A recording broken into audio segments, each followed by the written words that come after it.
My name is Jesse Corbin, and I created Lemonade, a fresh-pressed musical.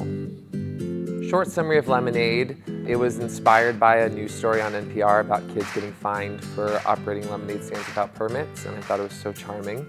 So I crafted this story. It's a coming-of-age adventure. Two best friends have a lemonade stand that they operate every year, and they started it with the main character's father before he passed, so there's a special connection.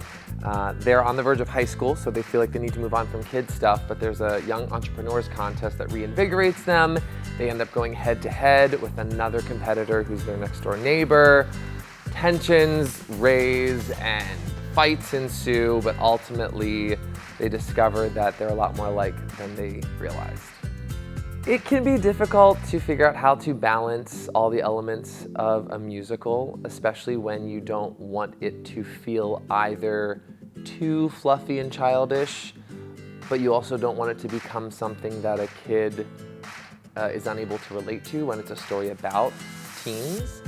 I found that staying true to the journeys of the characters was the most important thing, instead of trying to superficially force anything. And things throughout the process that I have tried to force ultimately ended up getting cut or edited, because in table reads and workshops it just wasn't landing or didn't feel authentic. And I also think it was important that I remembered, even though these are about teenagers, what they're experiencing are still things that every age experiences.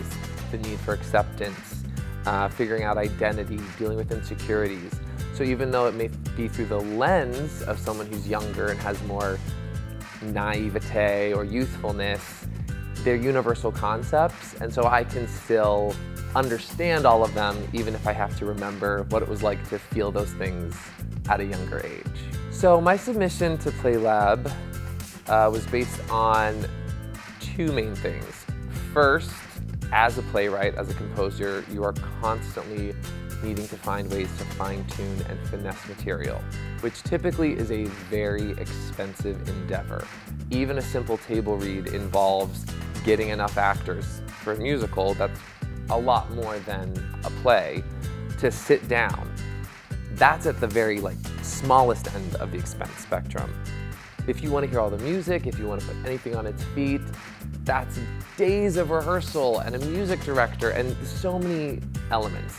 So being able to have the gift of working with Florida Rep in the PlayLab Festival, to be given rehearsal space and to have a rock star cast and creative team and an audience, there's so many little things that I think people don't understand how valuable they are to a playwright that we are given as part of this experience. And the other reason I was drawn to submit to PlayLab was because I've worked at Florida Rep. I performed last season in A Comedy of Tenors, and actually, fun fact, completed the first draft of Lemonade while I was doing that show.